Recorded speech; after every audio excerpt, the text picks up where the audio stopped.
Bonjour à tous, voilà le sommaire.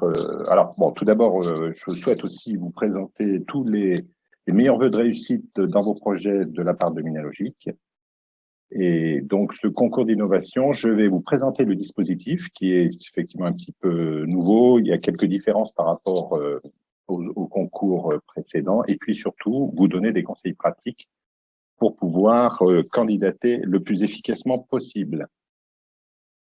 Tout d'abord, donc, les projets attendus. Ce concours d'innovation, il y a 8 thématiques qui sont éligibles. C'est un appel qui n'est pas un appel blanc, donc il faut s'inscrire dans une des thématiques. Il y en a 4 qui seront pilotées par l'ADEME et 4 par BPI France. Principalement, les thématiques de BPI France sur le numérique, la santé, la sécurité, la cybersécurité, la French Fab, je pense, correspondront davantage à notre écosystème Minalogic. Toutefois, sur transport, mobilité, ou sur les énergies renouvelables de stockage, il peut y avoir aussi de l'intérêt pour nos adhérents. Le cahier des charges de ces 2 appels est assez important parce qu'il fait une trentaine de pages et les thématiques sont détaillées de façon assez précise. Donc, vous verrez en fin de webinaire, vous aurez le lien pour aller télécharger le cahier des charges, ce que je vous engage à faire de façon à bien examiner les thématiques, mais a priori, je pense qu'il y a quand même moyen de pouvoir s'inscrire dans une des thématiques parce que ça reste tout de même assez large. Les critères d'éligibilité. Donc, évidemment, il faut donc s'inscrire dans une des thématiques citées précédemment. Le coût de votre projet doit se situer entre 600 000 euros et 5 millions. Donc là, j'attire votre attention sur le fait que la borne basse, il faut quand même, il faut, à mon avis, être sensiblement au-dessus. Visiblement, c'est un concours qui demande quand même des projets relativement importants. Donc, si vous êtes en dessous, là, ce sera effectivement inéligible et il faut être raisonnablement au-dessus. Je veux viser plutôt 800K parce que il pourrait y avoir au cours de la négociation des coups de rabot et qui ferait que votre projet ensuite ne serait pas éligible. Donc, évidemment, il faut qu'il y ait des travaux innovants et le porteur doit être, donc, il s'agit bien d'un concours d'innovation porteur unique. Donc, il n'y a pas de consortium. Vous pouvez toutefois avoir des sous-traitants dans la limite de 30% de vos coûts, qui est le maximum, mais donc c'est porté par une société unique qui doit être à jour de ses obligations fiscales et ne pas être considérée au sens européen comme une entreprise en difficulté. Nous verrons plus loin, il y a un utilitaire Excel que je pourrais vous mettre à disposition pour vérifier pour les sociétés de plus de 3 ans si c'est bien le cas. Alors, les taux d'aide. Donc, ce concours est réservé aux PME. Donc, les ETI, au-delà donc de 250 salariés, ne sont pas éligibles. Et le ministère fait un distinguo entre les petites entreprises, moins de 50 salariés, avec aussi donc un chiffre d'affaires inférieur à 10 millions. Donc, les petites entreprises ont une subvention de 45% et les moyennes entreprises de 35%. Alors, une petite différence par rapport au concours d'innovation numérique des années précédentes, c'est que là, le ministère est plus généreux en subvention. Précédemment, c'était moitié-moitié. Et là, donc, vous aurez 2 tiers d'aide sous forme de subvention et 1 tiers en avance récupérable. Avance récupérable qui sera déclenchée lorsque le chiffre d'affaires sera réalisé. Et ça, c'est quelque chose que vous négocierez lors de l'établissement de la convention, c'est-à-dire une date et une durée de retour de subvention par rapport à un succès commercial du projet. Le calendrier, donc le concours est ouvert déjà depuis le mi-décembre et la date la plus importante, c'est la clôture, donc le 13 mars à midi. Tout se fait sur l'extranet BPI France. Et donc la sélection se fera en 2 temps, un peu comme ce qui se faisait sur le concours d'innovation numérique. Donc, vous êtes invité pour le 13 mars à midi à déposer le projet. Donc, on verra un petit peu plus loin. Il y a 3 dossiers à fournir, un fichier Word, un fichier Excel et un PowerPoint. Et à partir donc de ces éléments écrits, le jury va sélectionner un certain nombre de projets pour les inviter à une audition. Et l'audition avec présentation de projet, 20 minutes, et questions-réponses du jury. Donc ça, c'est effectivement aussi donc une sélection en 2 temps, mais qui nécessitera aussi un entraînement, une préparation. À noter que pour les projets importants, c'est-à-dire au-delà de 800 000 euros, le ministère fera appel à des experts externes. Sinon, pour les autres projets, donc ce sera des experts DGE et BPI France qui vont faire le premier tri des projets. Au niveau de la labellisation, donc nous ne sommes pas dans un cadre FUI, c'est-à-dire que le label pôle de compétitivité n'est pas obligatoire, il est vraiment facultatif. Toutefois, dans le cahier des charges, vous verrez que le label est quand même pris en compte et sera porté à la connaissance du jury. Donc là, les pôles auront un rôle à jouer à la fois dans le coaching, dans l'accompagnement, et puis je pense qu'au niveau de la lettre de labellisation, notre rôle sera vraiment, le cas échéant, de mettre en avant les qualités du projet en termes d'innovation et de retombées économiques. Donc ça pourrait effectivement constituer un plus pour votre dossier. Et quels sont les critères de sélection? Donc les critères de sélection, il faut donc savoir que les experts viennent de la DGE. Donc la DGE va regarder la partie innovation. Donc au niveau de l'innovation, il faut effectivement qu'il y ait une maturité technologique, une certaine crédibilité du projet. Vu l'importance des montants, il faut quand même qu'on ne soit pas dans l'innovation incrémentale. Il faut vraiment qu'il y ait une innovation technologique jugée quand même innovant par rapport à un état de l'art, à une innovation de rupture, mais il faut quand même, voilà, là, c'est quelque chose qui est sans doute un clé par rapport au concours d'innovation numérique où on était sur des niveaux d'innovation un petit peu moins élevés. Évidemment, il faut que cette innovation donne lieu à des produits et des services à forte valeur ajoutée et qui ont réellement une perspective de mise sur le marché avec des retombées économiques à la clé. Et il faut que le projet, la durée du projet soit en cohérence avec l'ambition c'est-à-dire les coûts du projet. Donc là, on s'attend à des projets entre 1 an et 3 ans. Et sur la partie retombée économique, donc ça, ce sera un des critères analysés de près, notamment par les experts des pays France. Ça, je pense que c'est très important pour votre dossier. Il faut donc que le modèle économique, votre plan d'affaires, vous verrez donc vous aurez à fournir une feuille Excel très complète pour détailler le plan d'affaires. Et ça, il faut que ce soit vraiment quelque chose de très robuste et que vous soyez en mesure de présenter un retour sur investissement vraiment significatif. Il faut que le marché potentiel soit crédible. Si vous avez la possibilité d'avoir une analyse de marché, je vous conseille de l'intégrer dans le document Word. Ça, ce sera un plus. Les retombées économiques de votre projet, il faut pouvoir les décrire de façon assez complète et notamment les retombées au niveau de votre écosystème régional, expliquer la diffusion technique et avec qui vous pourrez ensuite travailler sur la phase d'industrialisation. Si vous pouvez citer effectivement des partenaires locaux, ce sera forcément un plus pour votre dossier. Et enfin, l'innovation que vous allez apporter, évidemment, il faut qu'elle puisse diffuser sur d'autres secteurs, idéalement. Il ne faut pas que ce soit quelque chose qui soit trop étroit et qui puisse ne servir qu'à votre entreprise. Cette dimension donc de généralisation de l'innovation est aussi un élément important à prendre en compte. Enfin, là aussi, donc un critère qui sera scruté de près par BPI France, la qualité du portage. Donc, la capacité de l'entreprise de conduire le projet en termes d'effectifs, de moyens, de fonds de roulement, ça, c'est quelque chose qui sera étudié de près. Ensuite aussi, la capacité à aller vers l'industrialisation pour accéder au marché que vous visez. Et enfin, l'adéquation des compétences. Donc, n'hésitez pas aussi à décrire au sein de vos effectifs, à mettre en avant l'équipe qui va conduire le projet et le cas échéant, donc les sous-traitants, les entreprises sous-traitantes qui pourront être vos partenaires pour mener à bien l'ensemble de ce dossier. Alors, quelques conseils pratiques. Donc là, il faut absolument être dans le cadre de la durée demandée, donc de 1 à 3 ans. Je vous conseille aussi, si vous avez déjà des retours d'utilisateurs ou si vous avez déjà eu des clients qui qui vous ont fait des retours sur le dossier sur lequel vous travaillez, il faut pouvoir les mettre en avant. Ça, c'est toujours un plus.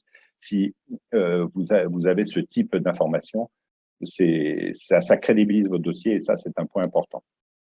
En termes de rédaction de projet, je vous conseille de faire quelque chose de synthétique. Il faut aller à l'essentiel. Les jalons techniques, il faut évidemment jalonner le projet, mais éviter de mettre un jalon qui soit l'équivalent d'un go-no-go. Il faut que vous puissiez montrer que le projet ira au bout, que s'il y a effectivement un verrou technologique important, que vous avez des solutions de backup qui vous permettront de contrôler tout ça pour donner confiance et montrer que, en termes de risque technique, le risque technique sera relativement faible, même si l'on vous incite effectivement à avoir un dossier qui soit quand même innovant, mais une innovation contrôlée à risque mesuré. Enfin, dans votre dossier, ne parlez pas d'industrialisation, de certification. C'est quelque chose qui ne peut pas être financé par l'État. Donc, même c'est effectivement une dimension très importante pour assurer le succès et la mise sur le marché, mais parlez plutôt de pré-industrialisation, de pré-certification, car l'industrialisation n'est pas éligible. Et si vous avez un work package sur l'industrialisation, BPI France vous le supprimera. Donc voilà, ça, faites attention au wording, c'est important.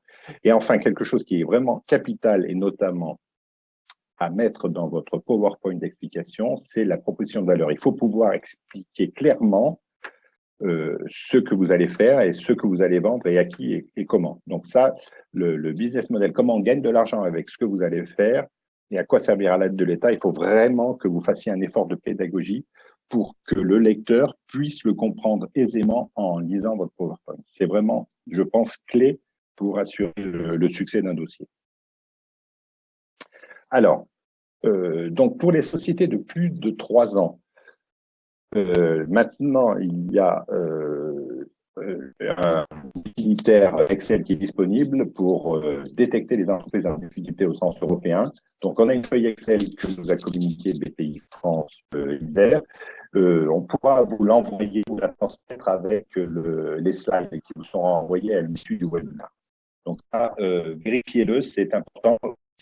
Et le cas échéant, si votre entreprise est en difficulté, je vous engage à vous rapprocher de votre correspondant BPI France pour voir avec lui s'il y a un moyen, au niveau de la présentation de la structure financière de la société, de faire quelques aménagements pour être dans.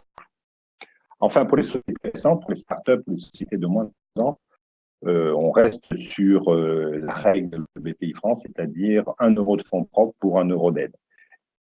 Si c'est pas encore le cas, si ça doit le devenir grâce à une levée de fonds, il est important de le décrire dans le dossier. Tous les éléments que vous pourrez apporter sur cette levée de fonds pour la conforter ou l'expliquer et donner confiance est évidemment essentiel. Donc voilà, après, la stratégie avec le marché, j'en ai parlé précédemment, le focus marché, et voilà, vraiment se focaliser sur l'impact économique. Attention aux technologiques, il faut que ce soit mitigé avec une faisabilité. Il ne faut pas donner l'impression que la faisabilité va être incertaine. Voilà, donc le point important, donc ça c'est, vous aurez effectivement ces slides et je vous invite à aller sur le lien qui est ici où vous pourrez télécharger le cahier des charges qui est assez complet. Donc, je vous l'ai dit, une trentaine de pages, et ensuite tous les documents que vous aurez à remplir. Donc, il y a, comme je vous l'ai dit, il y a un document Word, un Excel et un PowerPoint. Ensuite, je vous conseille de prendre contact avec nous le plus tôt possible.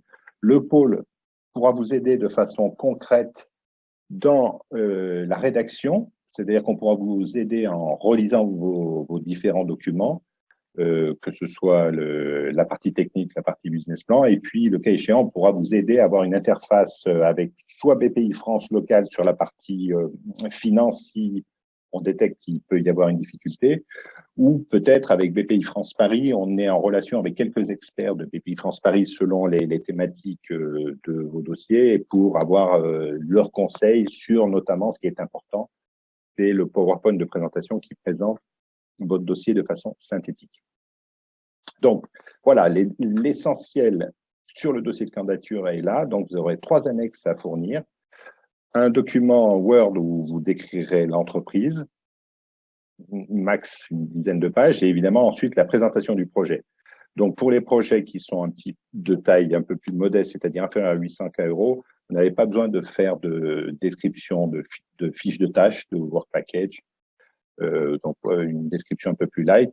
Et voilà, donc ça, c'est un document important, mais moi, je vous conseille de mettre l'essentiel de vos efforts sur le fichier Excel qui sera scruté avec attention par BPI France, où vous aurez l'annexe financière du projet, un onglet sur le financement d'entreprise, un onglet sur le plan d'affaires, c'est-à-dire les perspectives de retombées économiques et sur un horizon d'au moins 5 ans, et puis la trésorerie d'entreprise pour démontrer que vous aurez effectivement les moyens et la capacité de mener à bien le projet.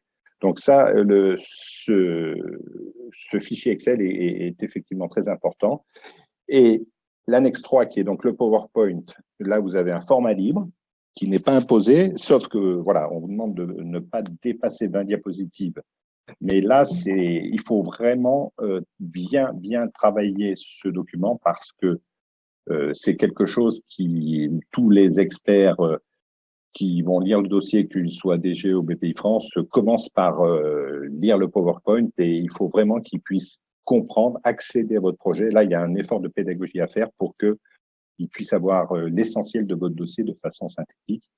Et ensuite, ils iront aller chercher les détails dont ils ont besoin dans le document Word. Mais je pense qu'ils vont commencer par l'annexe 2 et l'annexe 3. Donc, ce sont des documents auxquels vous devrez consacrer l'essentiel de votre travail. Donc, dépôt sur le 13 mars avant midi. Et donc, vous aurez 2 sites Internet où vous avez toute une aide en ligne aussi qui vous sera proposée, avec une foire aux questions aussi. Enfin, tout ça, vous l'aurez, on va vous transmettre ces slides. Voilà, donc je vous ai à peu près tout dit. Maintenant, si il y a quelques questions, vous pouvez les poser par chat ou si Marie a déjà non, pour l'instant, voilà, on n'a pas eu de questions, donc n'hésitez pas. Donc tous les inscrits à ce webinaire vont recevoir ce jeu de slides, le petit utilitaire entreprise en difficulté sous Excel, et ensuite, si vous avez des questions, de communiquer-les par mail. Alors, le niveau de TRL, là, on est effectivement sur un niveau de TRL, je pense, quand même relativement élevé, donc je dirais 5 à 6, parce que c'est les concours d'innovation, que ce soit le concours d'innovation numérique, le concours mondial d'innovation, il faut qu'à l'issue du projet, sous 1 ou 2 ans, il y ait déjà des retombées économiques. Donc, on n'est clairement pas sur des TRL de faisabilité. Il faut quand même qu'une preuve de concept, je pense qu'il faut qu'une preuve de concept ait été faite, parce que là, ce que veut l'essentiel, je pense, des enjeux de ce concours d'innovation, c'est d'avoir des retombées économiques. Donc, TRL relativement élevé. Alors ça, voilà, c'est quelque chose que je vous engage à mettre dans votre dossier pour quand même, il faut que les experts soient relativement rassurés sur la faisabilité technique de votre dossier. Oui, les relations avec les minimis, oui, ça c'est toute aide de ce type-là et comptabilité avec les minimis. Quid de dossiers en provenance de start-up? Les start-up, a priori, sont éligibles tout à fait au bémol près que j'ai cité précédemment, c'est-à-dire attention aux fonds propres. Voilà. Et si les fonds propres ne sont pas là, vous pouvez quand même candidater si il y a une levée de fonds en perspective. Et je pense que le ministère conditionnera l'aide à la réussite de la levée de fonds. Ça, c'est classique. Oui, alors les essais cliniques peuvent-ils être financés? Oui, sous réserve que cela puisse s'inscrire dans la durée du projet. Puisque donc là, la durée du projet est imposée de 1 à 3 ans. Donc, si les essais cliniques doivent intervenir à l'issue du projet et ne peuvent pas rentrer dans ce calendrier, vous ne pourrez pas les intégrer. Serait-il possible de préciser l'aspect entreprise en difficulté pour plus de 3 ans d'existence? Oui, tout à fait. Mais ça, le plus simple, comme je vous l'ai indiqué, c'est que vous allez recevoir le slide set et vous aurez le petit fichier Excel qui est très pédagogique. Vous avez simplement à remplir quelques cases et vous aurez une réponse en sortie, entreprise en difficulté, oui, non. Et à ce moment-là, vous prenez contact avec nous et on verra avec BPI France si toutefois il y a quelque chose à faire pour sortir de cette difficulté. Alors, le ratio entre le nombre de dossiers attendus et le nombre de dossiers retenus, non, ça, c'est la première édition de ce concours. Donc, il y a peut-être un effet nouveauté, donc il y a une carte à jouer là-dessus, mais précédemment, sur les concours d'innovation numérique, les taux de succès étaient autour de 30%. J'imagine qu'on va être sans doute sur ce niveau, 25-30% de taux de succès, mais comme c'est la première édition, non, je n'ai pas de recul. La fabrication de machines spéciales, alors, peut-elle être considérée comme une dépense d'investissement de sous-traitance? Il est difficile de répondre comme ça à la question.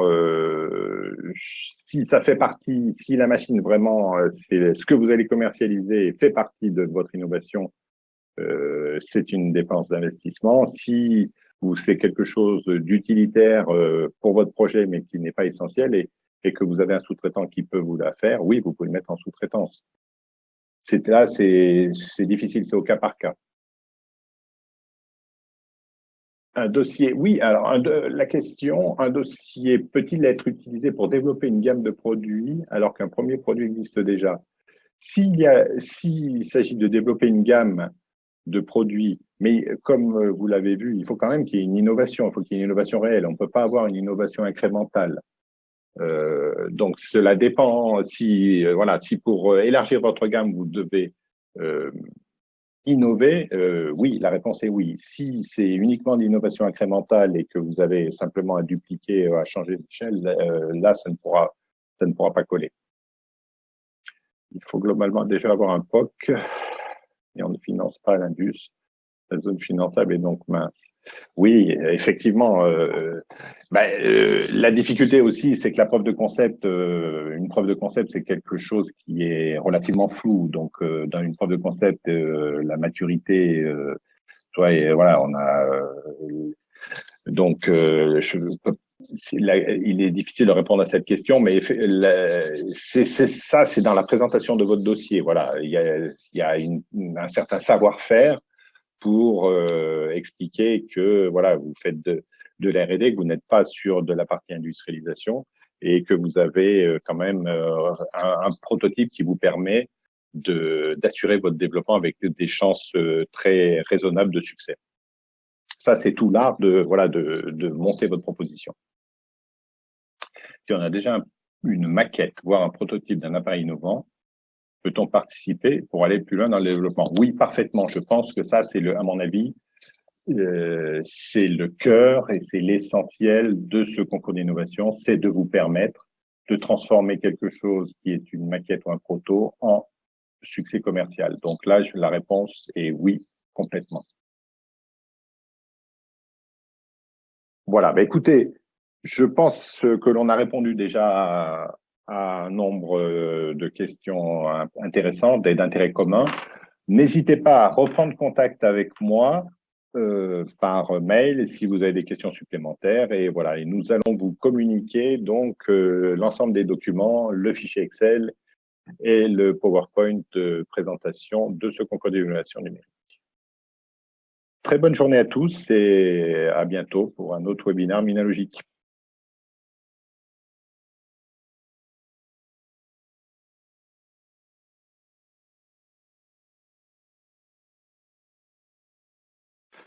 J'ai quitté. Nous allons traiter votre enregistrement, d'accord.